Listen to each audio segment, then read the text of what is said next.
Missing someone, love with all your heart. Missing someone, love with heart.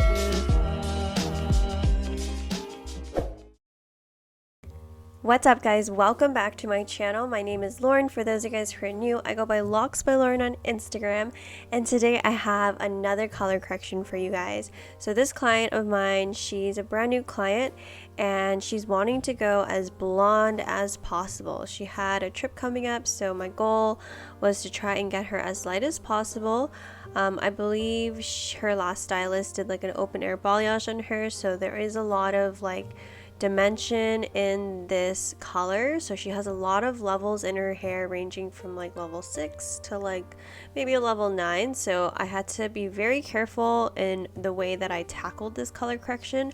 I go through a bunch of different steps, so stay tuned to see every step that I take throughout this color transformation, because every step was actually pretty important and made a huge difference, because my goal was to lighten everything so that I didn't have to kind of like wash out color and then reapply color. So I was trying to get everything done to lift pretty much the same all at once. So yeah, we're gonna work on blending her roots and just kind of lightening everything all together. So when I first tackle a color correction like this, where there are different levels of the hair, I try to think what is going to take the longest to lift, and in this case it would be her dark roots. So I'm going in and I'm just highlighting her root. And normally when a client comes into me and they have regrowth, but they also have like really dark kind of brassy ends like that, mids and ends, I try and lighten the mids and ends first before doing the roots, because it's a lot easier of a process and you can do it kind of just in one go. But with her, she had a bit of regrowth and she wanted her roots to be a little bit more blended, so I had to think of a way that would basically blend her roots and still relighten the warm ends, because that's kind of difficult, because usually when I do this, oftentimes I'll do it in a double process, but I'm always trying to figure out how to do it a little bit quicker all in one go, instead of going in and lightening up the roots and then lightening up the ends later. So I'm just going in and lightening up her roots on the bottom of her hair here, because I feel like lightening this part right underneath in the hairline is pretty important, especially if it's kind of dark, because you can see some of the root there is pretty dark. And the reason why I wanted to start there was because when she pulls her hair forward, those hairs is what she sees right around her neck. So it's good to make sure that those parts are bright as well, because that's essentially part of what frames her face. And then everything generally above her ear is where I'll leave that dimension. So I go ahead and just start doing kind of like a partial placement. And here I'm doing the root here as well, just to lighten them up. And this is kind of like where she parts her hair, so this is where she'll see where her roots are blended, and we're okay with leaving that dimension right below this placement because it's still a balayage, and if we leave this part a little bit darker and rootier, it's totally fine, because the next time when she comes in, I'm totally gonna highlight that and brighten that back up. But it's just to save time, and that is why I chose this type of weave pattern for touching up her roots, because I'm going to be doing a lot more work to lighten up the warm mids and ends after I do the full partial placement.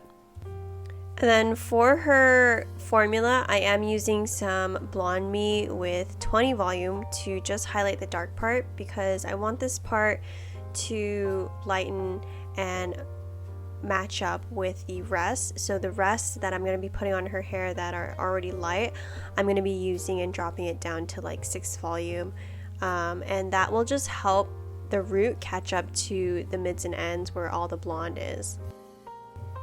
So as I'm weaving the top part where the partial placement is, I am leaving a little bit dimension like I normally would on a normal balayage, because essentially after I do all of this, it's going to have some solid ends like my normal balayages do. And so I want the roots to still be blended like how I normally do, so that is exactly how I'm tackling it. So now I'm going into the money piece, and for her money piece I did about like 3 slices and then a baby light to kind of blend and mesh everything together. And then I didn't get this on camera, but you can see before I did the money piece that I took the partial placement throughout the mohawk all in one go, and then I highlighted the hairline all throughout until I met the foils in the back that were touching from ear to ear in the bottom of the nape of the neck. So essentially I'm highlighting her whole hairline and then the mohawk, and then everything in between that I'm leaving that the roots completely fine and just rooty there, so that I can save some time and go ahead and balayage all the warmth that's on the mids and ends. So after the money piece, I go back in and I start going over her previous balayage, and I am using different formulas for this part. I mixed up a lighter formula for the part that is a little bit blonder, and then a little bit of a stronger formula on the parts that are a little bit warmer, just so that they can also catch up together. And I am placing them in a foil so that they can get the maximum amount of lift. I'm literally just going over, and I'm not too worried about how blended this part looks because it is in the back and where most of the dimension will be. So I will just like shadow root, tone it, and then when I go back in for her future sessions, I will worry about blending all of that out. But since it's mostly in the back here, I'm just worried about getting the ends more so even and light, and I'll tackle the other problem of blending the root in the back here another session. And then going back to the formulation thing, so when I highlighted her partial root, I was using a 20 volume because I wanted it to lift a little bit quicker. But now that I'm going back in and balayaging the pieces that have already been highlighted, I am using a 6 volume on those lighter ends, and then on the darker mid band area, I'm going in with a 6 volume with some 20 volume. So eventually, as I'm going through this, the 20 volume root should and hopefully will lift similarly to these mids and ends, because the formulas on this part, since these parts are a little bit lighter, should take a little bit longer to get to where we want it, and then the parts where the root has a stronger formula should lift a little bit quicker and kind of meet together and hopefully get to the same level. So now that I've balayaged all the pieces that we did not do the partial highlight on, I'm now going into the section of the pieces that I left out from our weave in the partial highlight. And I am again doing the same thing essentially so that this part gets solid as well. So I'm basically just lightening the pieces that we left out when we weaved the partial highlight, and in between that I'm opening up our partial highlight foils and adding in the ends that I left out too, because by the time I got to this part, the root that was dark and virgin lifted and is about the same level as those mids and ends that I didn't apply lightener on. And just by using this quick, easy tip, by just re-saturating and applying lightener on the mids and ends to your highlights, will save so much time, and I'm able to lift everything all at once, all together. Also, I think it's super key that throughout this whole process and me going in, I did take very thin sections to make sure that I'm fully saturating. Like, you can really see through my sectionings and all of that, and using different developers for different levels of the hair throughout really helps keep the integrity of the hair. And just, I know this may sound super tedious, just this whole process, but I'm telling you guys, when you take the extra time to put in a little bit more detail in your color corrections for the lightening part, it makes your job so much easier for when you have to tone. So once all the lightening was done, I took my client back, washed out all her foils, and majority of her hair did lift pretty evenly.